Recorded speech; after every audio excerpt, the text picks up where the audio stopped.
मित्रांनो, आपल्या महाराष्ट्रामध्ये काय घडतंय आपण सगळे उघड्या डोळ्याने पाहतोय. मागच्या 2-3 दिवसापासून महाराष्ट्रामध्ये एक मोठं प्रकरण आपल्या सगळ्यांसमोर घडलं आणि त्या प्रकरणाचा अभ्यास आपण सगळ्यांनी आपल्या-आपल्या पद्धतीने केला. ज्या पद्धतीने आपण विचार करत होतो, की आत्तापर्यंतचे अ, म्हणजे राजकारण्यांबाबत आपलं जे काही मत होतं, की त्यांना भावना नसतात, त्यांना मन नसतं आणि हे सत्य झालं हे आहेच असं. हेच सत्य आपल्याला पुढे स्वीकारावं लागलं. कारण शिवसेना उद्धव बाळासाहेब ठाकरे यांच्या पक्षाचे 6 खासदार त्या ठिकाणी फुटले. त्यांच्याकडे टोटल 9 खासदार होते. त्यातले 6 खासदार त्या ठिकाणी फुटले आणि 6 खासदार याच्यामधले 3 खासदार तर असे होते, ते कधीही फुटतील असा विषयच नव्हता.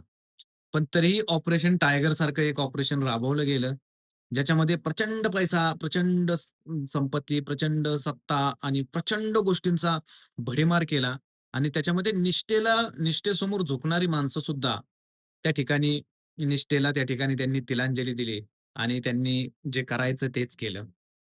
उदाहरण सांगतो ओमराजे निंबाळकर हा माणूस कधीही पैशाने विकला जाणारा नव्हता असं वाटत होतं. पण आज तो पैशानेच विकला गेला ना.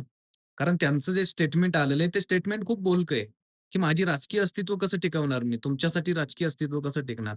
आता मला ओमराजेंना हेच प्रश्न विचारायचा आहे, की तुम्ही राजकीय अस्तित्व टिकवायचं असतं तर तुमचं मागच गेलं असतं ना.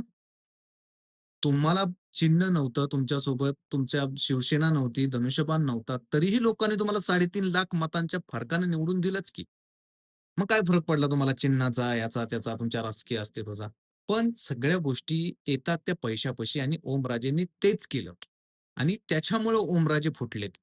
पण एक आतली बातमी तुमच्यासाठी घेऊन आलेलो आहे, जी शिवसेनेसाठी दिलासादायक आहे.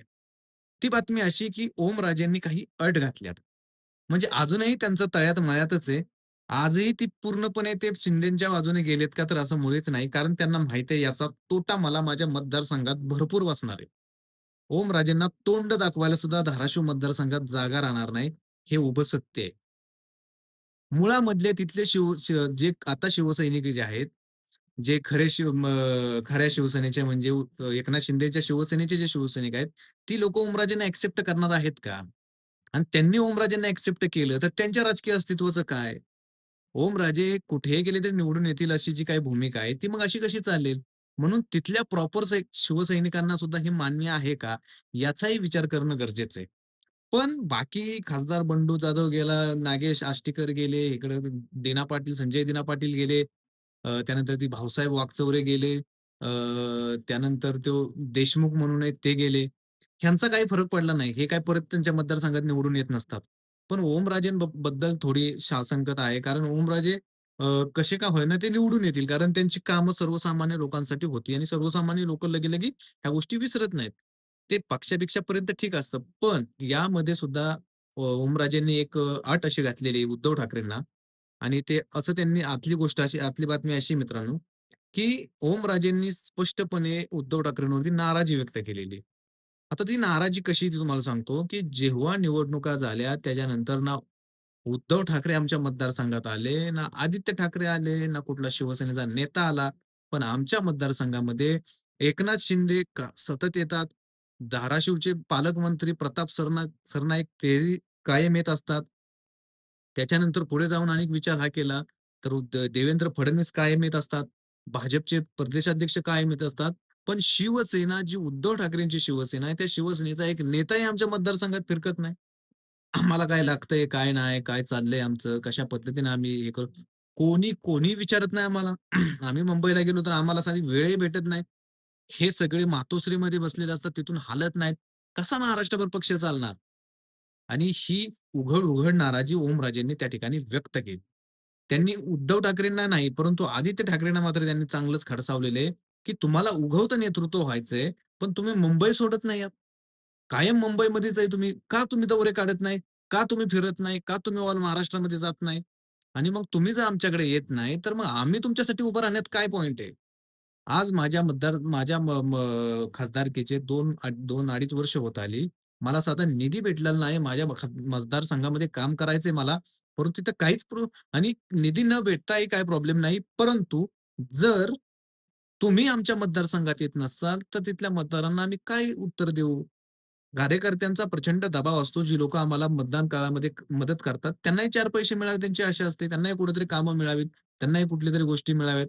पण गेले मागचे 2.5-3 वर्ष जशी निवडणूक लागली तसं काहीही आम्हाला मिळालं नाही.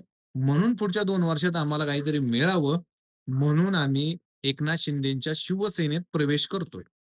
हे त्यांचं ठरलेलं आहे. पण याच्यात सुद्धा त्यांनी अशी अट घातलेली, की त्यांचे जे सोबत असतात तिथले धाराशिवचे आमदार कैलास पाटील. तर कैलास पाटलांचं स्पष्ट मत आहे, की मी शिवसेना उद्धव ठाकरेंना सोडणार नाही किंवा मला त्यांना सोडून दुसऱ्या कोणत्याही पक्षात मला जाण्यात रस नाही. अ, तसं काय वाटलं तर मी राजकारण सोडून देईल. पण मी गद्दारी वगैरे हे करणार नाही आणि या लोकांच्या रोषाला मी सामोरं जाणार नाही. त्याच्यामुळे एक अडचण अशी निर्माण झालेली त्यांची, की त्यांनी असं सांगितलंय ओमराजेंनी, की उद्धव ठाकरेंनी किंवा आदित्य ठाकरेंनी इतका सगळा गोगाटा झालेला. तुम्ही साधा आम्हाला एक फोनही करत नाही. तुम्ही आमच्यापर्यंत साधं पोहचतही नाही. एवढा ॲटिट्यूड तुम्हाला कशासाठी? आणि जर तुमचा पक्ष पूर्णपणे विस्कळीत होतोय, निकामा होतोय, तर तुम्हाला कुठेतरी आमची मदत गरज नसल्यासारख्या सगळ्या गोष्टी केल्या जातायत. आजही आम्ही कुठल्याही प्रकारे निर्णय घेतलेला नाही. आजही Facebook पेजवरती त्यांच्या ओमराजेंच्या Facebook पेजवरती आजही सदैव एकनिष्ठ म्हणून असा बॅनर आहे वरती. आजही त्यांच्या Instagramच्या प्रोफाइलवरती शिवसेनेचा मशालीचाच फोटो आहे. याचा अर्थ त्यांनी अजूनपर्यंत कोणता निर्णय घेतलेलाच नाहीये. मग हे सगळं असताना तुम्ही आमची बदनामी ऑल महाराष्ट्रभर का लावली? मी दिल्लीला गेलोच नाही, पण मला दिल्लीला गेलो असं माझ्याबद्दल का आळी उठवली?